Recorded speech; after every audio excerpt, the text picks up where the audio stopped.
আসসালামু আলাইকুম। আজকে আমি আপনাদের সাথে ভেজিটেবল এগ নুডলসের রেসিপি শেয়ার করব এবং আমি বাসায় ঠিক যেভাবে নুডলসটা রান্না করি ঠিক সেই রেসিপিটি আমি আপনাদের সাথে তুলে ধরব। এর জন্য প্রথমে আমি নুডলসগুলোকে সিদ্ধ করে নিব। এখানে আমি পানি বলক হতে দিয়েছি। পানিতে বলক চলে আসলে এতে দিয়ে দিব প্রায় 1 টেবিল চামচের মতো তেল এবং এরপর এতে 300 গ্রামের মতো নুডলস দিয়ে দিব। যদিও নুডলস কিভাবে সিদ্ধ করতে হয় সেটা শেখানোর কিছু নেই, আপনারাই পারেন এবং নুডলসের প্যাকেটের গায়েও ইনস্ট্রাকশন লেখা থাকে।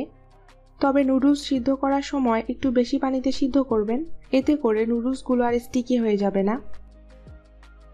প্রায় 2-3 মিনিট পর নুডলসগুলো সিদ্ধ করা হয়ে গেছে। এখন এটাকে আমি ছাঁকনিতে ছেঁকে নিব এবং পানি দিয়ে ধুয়ে নিব। নুডলস রান্না করার জন্য আমি এখানে কিছু সবজি নিয়েছি। এখানে আছে 2টা মাঝারি সাইজের পেঁয়াজ। পেঁয়াজগুলোকে আমি সামান্য মোটা করে কেটে নিয়েছি।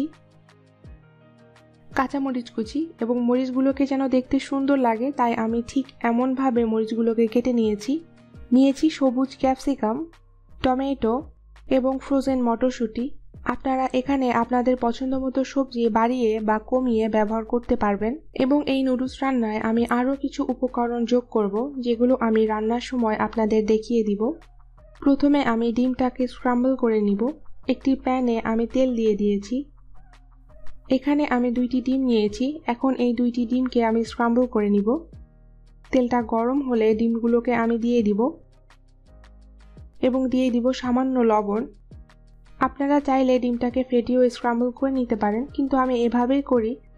এভাবে করলে নুডলসে আরও 2টি কালার যোগ হয়, সেটি হচ্ছে হলুদ আর সাদা।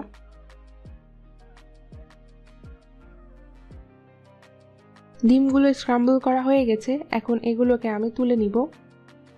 এখন ওই একই প্যানে আমি দিয়ে দিব 1 থেকে 2 টেবিল চামচের মতো তেল এবং দিয়ে দিব 1 চা চামচ আদা ও রসুন বাটা। আদা রসুন বাটাকে সামান্য ভেজে নিব। এরপর এতে দিয়ে দিব পেঁয়াজ কুচি।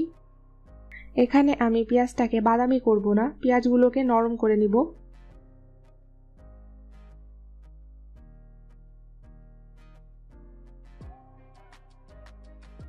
পেঁয়াজটা নরম হয়ে গেলে এতে দিয়ে দিব মরিচ কুচি, ক্যাপসিকাম, মটরশুঁটি।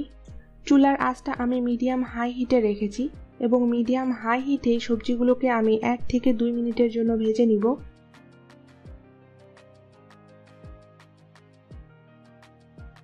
সবজিগুলো ভেজে নেওয়া হয়ে গেলে এতে দিয়ে দিব টমেটো। টমেটো এখানে পরে ব্যবহার করার কারণ টমেটো রান্না হতে বেশি সময় লাগে না, তাই শুরুতেই টমেটোগুলো দিয়ে দিলে একটা সসি ভাব চলে আসতো। তাই নুডলস রান্না করার সময় যে সবজিগুলো রান্না হতে বেশি সময় লাগে সেটা আগে দিবেন এবং যে সবজিগুলো রান্না হতে কম সময় লাগে সেই সবজিগুলো পরে অ্যাড করে দিবেন। এতে করে প্রত্যেকটা ভেজিটেবলের ক্রাঞ্চিনেসটা ঠিক থাকবে। এখন আবারও 1-2 মিনিট নেড়ে নিব।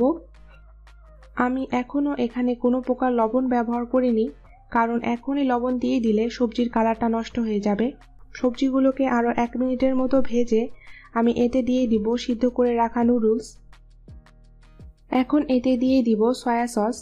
এখানে আমি প্রায় 2 টেবিল চামচের মতো সয়া সস ব্যবহার করেছি। এখানে আমি একটা ছোট সাইজের লেবুর হাফ অংশের রসটুকু ব্যবহার করছি।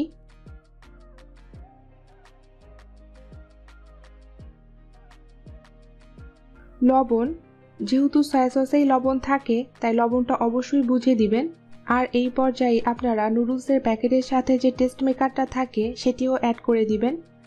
আমি এখানে অ্যাড করে দিতে ভুলে গেছিলাম। এখন সব কিছু ভালো মতো মিশিয়ে নিব এবং 1-2 মিনিটের জন্য রান্না করব। এখানে আমি আপনাদের সাথে একটা বিষয় শেয়ার করি।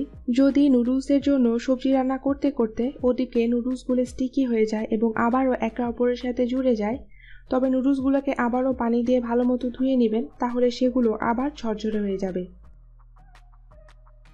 এরপর এতে অ্যাড করে দিব ডিম এবং ডিমটাকেও নুডলসগুলোর সাথে ভালো মতো মিশিয়ে নিব।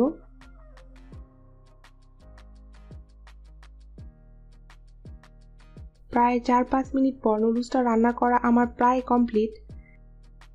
এখন এটাতে আমি 1 চা চামচের মতো চিনি অ্যাড করব। চিনিটা দেওয়ার পর নুডলসগুলোকে আমি আরও 1-2 মিনিটের জন্য একটু রান্না করব।